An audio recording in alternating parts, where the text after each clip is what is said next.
ইউনূসের নেতৃত্বাধীন অন্তর্বর্তী সরকারের সাথে কাজ করতে আগ্রহী যুক্তরাষ্ট্র।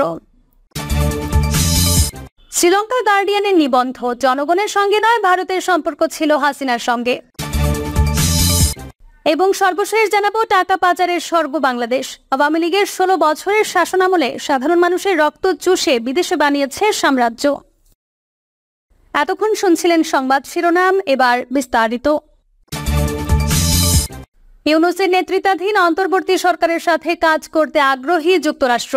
বাংলাদেশের শিক্ষার্থীদের নেতৃত্বাধীন সরকার বিরোধী বিক্ষোভে জড়িত থাকার গুজব উড়িয়ে দিয়ে যুক্তরাষ্ট্র জানিয়েছে তারা অন্তর্বর্তীকালীন সরকারের সাথে কাজ করতে আগ্রহী।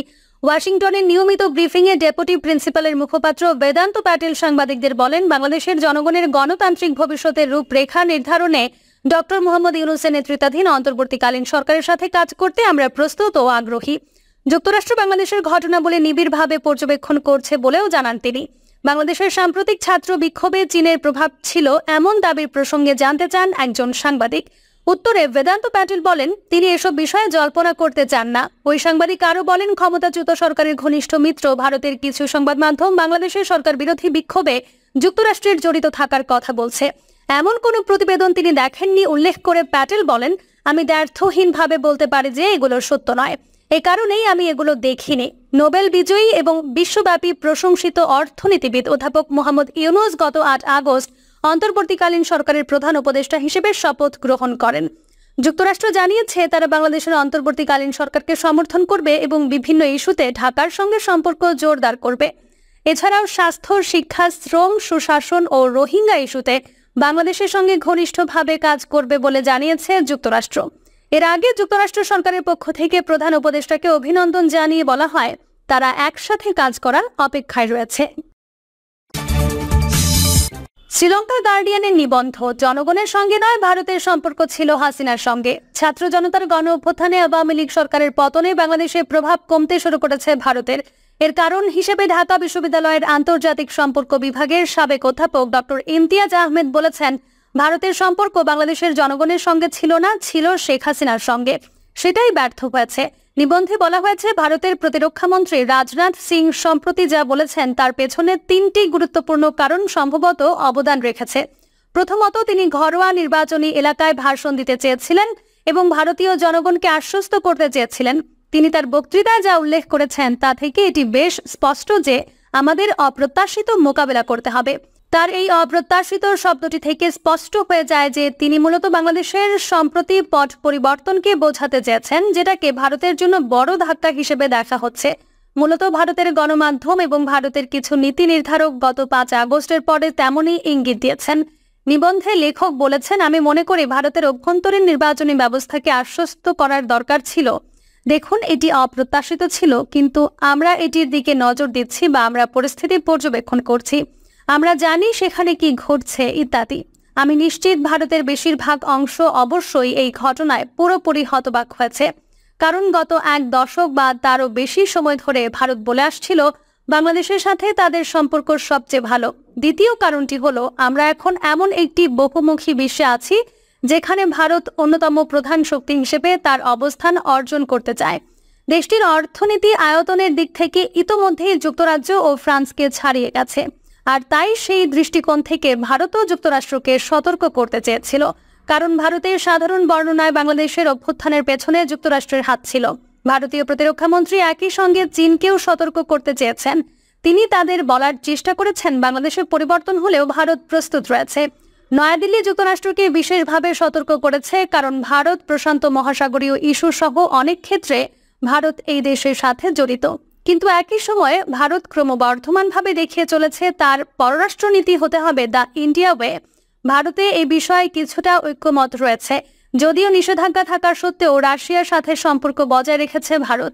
এছাড়া চীনের সাথেও ভারতের সম্পর্ক রয়েছে, বিশেষ করে যখন ব্রিক্স, সাংহাই সহযোগিতা সংস্থা এবং মিয়ানমারের ইস্যু সামনে আসে।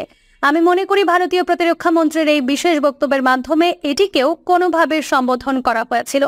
আর তৃতীয় কারণটি হলো বাংলাদেশকে স্বাভাবিকভাবে না নেওয়া, যেমনটি ভারত নিয়েছিল আওয়ামী লীগের শাসন আমলে।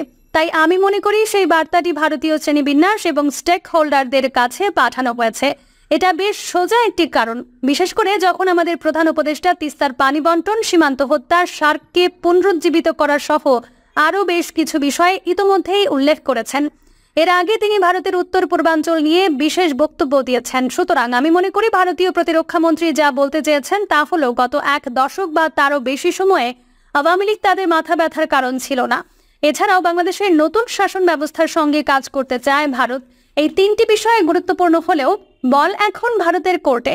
এখন তারা বাংলাদেশকে কিভাবে মোকাবেলা করবে সেটা তাদের ব্যাপার, কিন্তু এই বিষয়ে কথা বলার জন্য সময়টা এখন খুব তাড়াতাড়ি মনে হচ্ছে।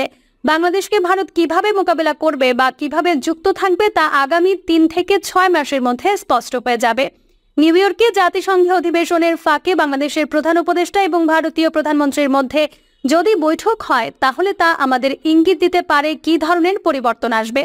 তবে নয়াদিল্লি নিঃসন্দেহে নিশ্চিত যে বাংলাদেশের বর্তমান সরকার পূর্ববর্তী আওয়ামী লীগ সরকার থেকে ভিন্ন, সুতরাং তাদের সঙ্গে সেই অনুযায়ী কাজ করতে হবে।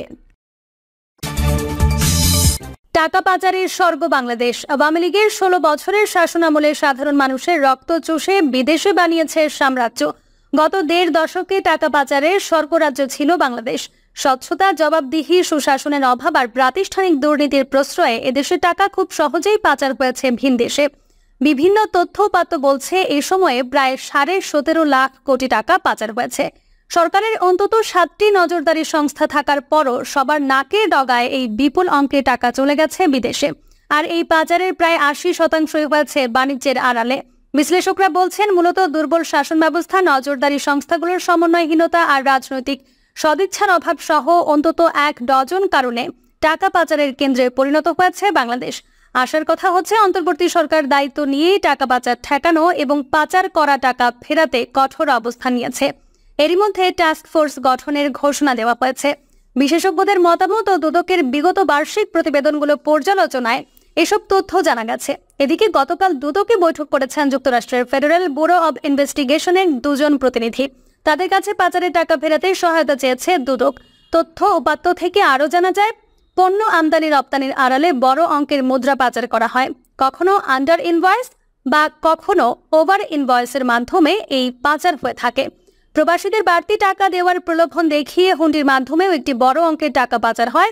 দেশের গুটি কয়েক অসাধু শীর্ষ ব্যবসায়ী থেকে মাঝারি স্তরের ব্যবসায়ী, আমদানিকারকরাও এই পাচার চক্রের সঙ্গে জড়িত বলে জানা গেছে। এক্ষেত্রে ব্যাংক, আর্থিক প্রতিষ্ঠান, কাস্টমস, বন্দর সহ অনেক সংস্থার দুর্নীতিবাজ কর্মকর্তাদেরও যোগ সাজশ থাকার প্রমাণ রয়েছে। যুক্তরাষ্ট্রভিত্তিক গবেষণা প্রতিষ্ঠান গ্লোবাল ফিনান্সিয়াল ইন্টিগ্রিটির তথ্য অনুসারে গত 15 বছরে শেখ হাসিনার নেতৃত্বাধীন আওয়ামী লীগ সরকারের সময় দেশ থেকে অন্তত 14,920 কোটি বা $149.20 বিলিয়ন পাচার হয়েছে।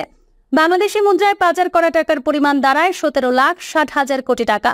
এই হিসেবে গড়ে প্রতি বছর পাচার করা হয়েছে অন্তত 1,17,000 কোটি টাকা। এ ব্যাপারে ট্রান্সপারেন্সি ইন্টারন্যাশনাল বাংলাদেশের নির্বাহী পরিচালক ডক্টর ইফতেখারুজ্জামান কালের কণ্ঠকে বলেন, টাকা পাচারের অন্যতম কারণ হল রাজনৈতিক সদিচ্ছার অভাব। পাচার করা সম্পদ দেশে ফিরিয়ে আনার ক্ষেত্রেও এটিই বাধা ছিল। এর সঙ্গে দুদক সহ অন্য সংস্থাগুলোর সমন্বয়হীনতাও দায়ী। তবে পাচারের টাকা ফেরানোর এখনই উপযুক্ত সময়। দুদকের সাবেক মহাপরিচালক ও সাবেক জেলা জজ মোহাম্মদ মইদুল ইসলাম কালের কণ্ঠকে বলেন, বিদেশ থেকে পাচার করা সম্পদ দেশে ফেরত আনতে চাইলে প্রথমেই দরকার রাজনৈতিক সদিচ্ছা। এছাড়া অর্থ পাচার রোধে সরকারি সংস্থাগুলোকে সমন্বয় করে কাজ করতে হবে। পাচারের টাকা ফেরাতে কঠোর অন্তর্বর্তী সরকার। বিদেশে পাচার হওয়া বিপুল অর্থ ফেরত আনার লক্ষ্যে জোরালো উদ্যোগ নিয়েছে সরকার। এর অংশ হিসেবে প্রধান উপদেষ্টা ও অর্থ উপদেষ্টা কঠোর হুঁশিয়ারি দিয়েছেন। এ লক্ষ্যে আন্তর্জাতিক সংস্থা ও বিভিন্ন দেশের রাষ্ট্রদূতদের সঙ্গে বৈঠকের সময় পাচার হওয়া অর্থ ফেরাতে সহায়তা চেয়েছেন তিনি। এছাড়া বাংলাদেশ আর্থিক গোয়েন্দা ইউনিট বিভিন্ন ব্যক্তি ও প্রতিষ্ঠানের নামে অর্থ সম্পদ সম্পর্কে জানতে বিভিন্ন দেশে চিঠি দেওয়া শুরু করেছে। প্রধান উপদেষ্টা ডক্টর মোহাম্মদ ইউনূস বিবৃতি দিয়ে হাসিনা সরকারের অন্তত 1 লাখ কোটি টাকা ফিরিয়ে আনবেন বলে জানিয়েছেন। অর্থ উপদেষ্টা ডক্টর সালেউদ্দিন আহমেদ এই লক্ষ্যে একটি টাস্ক ফোর্স গঠন করা হচ্ছে বলে জানিয়েছেন। অর্থ পাচার ঠেকাতে 7 সংস্থা, সিআইডি, মাদক দ্রব্য নিয়ন্ত্রণ অধিদপ্তর, জাতীয় রাজস্ব বোর্ড, কাস্টমস পরিবেশ অধিদপ্তর, বিএসইসি ও দুদক অর্থ পাচার প্রতিরোধ ও নিয়ন্ত্রণে কাজ করছে। প্রিয় দর্শক, এই ছিল এখনকার সর্বশেষ সংবাদ। আপডেট সব সংবাদ পেতে চ্যানেলটি সাবস্ক্রাইব করে বেল আইকনটি ক্লিক করে রাখুন।